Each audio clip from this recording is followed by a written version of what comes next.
दोस्तों, अगर आप इस कहानी को अंत तक ध्यान से सुनते हैं तो आपको इस कहानी से कुछ ऐसा सीखने को मिलने वाला है जो आपकी लाइफ में बहुत काम आने वाला है।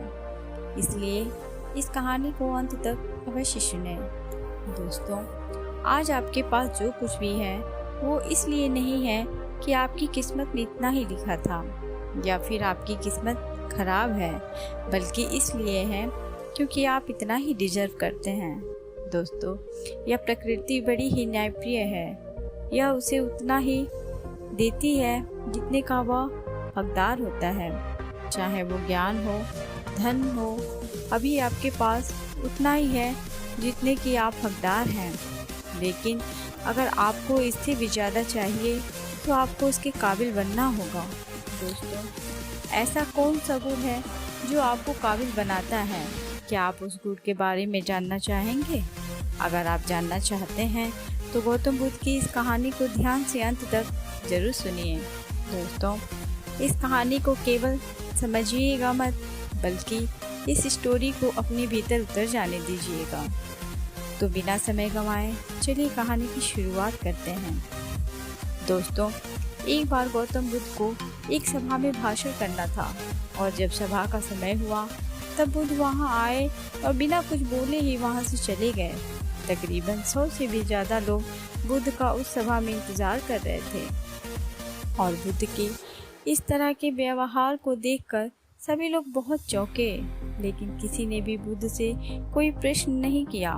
अगले दिन फिर से सभा का आयोजन हुआ और दूसरे दिन सभा में लोगों की संख्या तकरीबन घट गई। इस बार तकरीबन 80 लोग सभा में बैठे हुए थे। बुद्ध सभा में आए, लेकिन इस बार भी बुद्ध ने वही किया, यानी बुद्ध इस बार भी आए और बिना कुछ बोले ही वहां से चले गए। लोग दोबारा से चौंके, लेकिन किसी ने भी बुद्ध से कोई प्रश्न नहीं किया। अगले दिन सभा का आयोजन फिर से किया गया, लेकिन इस बार सभा में लोगों की संख्या और घट गई। इस बार सभा में केवल 50 लोग ही आए हुए थे।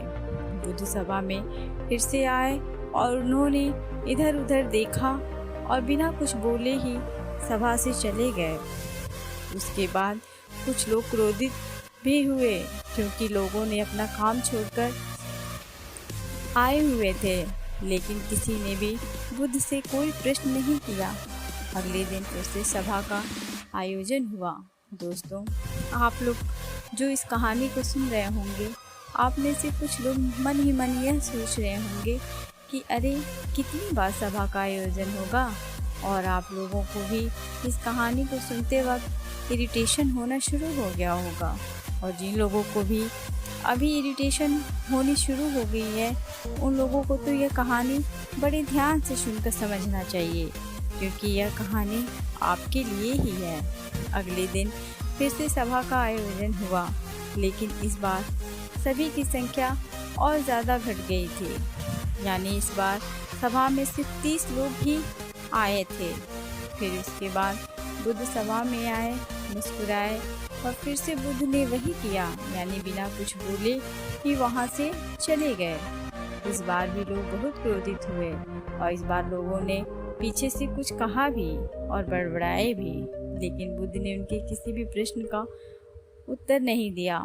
दोस्तों, अगले दिन फिर से सभा का आयोजन हुआ और इस बार लोगों की संख्या बहुत ज़्यादा घट गई थी, यानी इस बार सभा में कुल मिलाकर 15 लोग ही आए हुए थे।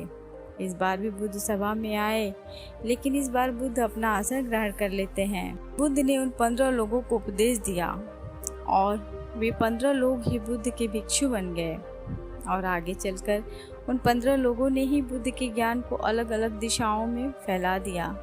फिर एक दिन बुद्ध से किसी ने पूछा कि बुद्ध, आप कई दिनों तक बिना बोले ही सभा से क्यों चले जाते थे? फिर बुद्ध कहते हैं, मैं उन लोगों को खोज रहा था जो लायक थे, यानी कि पहले दिन 100 से भी ज़्यादा लोग आए हुए थे।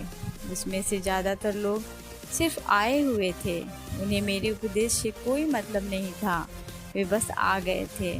और उसमें से ज़्यादातर लोग सिर्फ यह देखने और सुनने आए हुए थे कि सभा में क्या होता है। वे मेरे काम के लोग नहीं थे, क्योंकि वे लोग मेरे ज्ञान को औरों तक नहीं पहुंचा सकते थे। मुझे तो उन लोगों की खोज थी जो मेरे ज्ञान को जन जन तक पहुंचा सके। कई दिनों तक सभा से बिना बोले ही मैं इसलिए चला गया क्योंकि मैं यह देखना चाहता था कि वे कौन लोग हैं जिनके भीतर वास्तव में प्यास है। जिन लोगों के भीतर वास्तव में प्यास थी वे लोग अंत तक जरूर रुके, और जो लोग बस ऐसे ही आ गए थे वे लोग पहले या दूसरे दिन ही चले गए।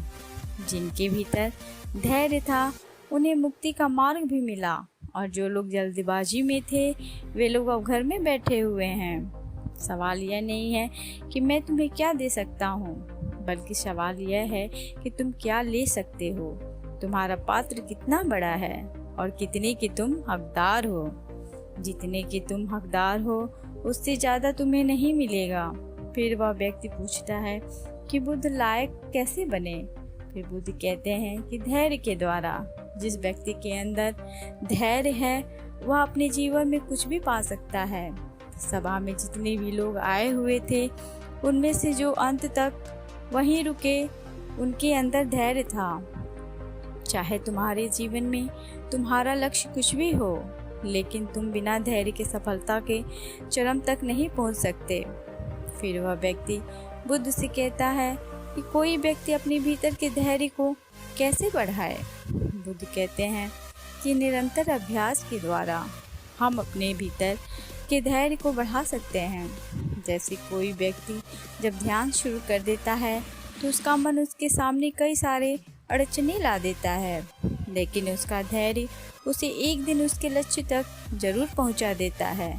फिर वह व्यक्ति बुद्ध से कहता है कि मैं समझ गया बुद्ध, मैं समझ गया।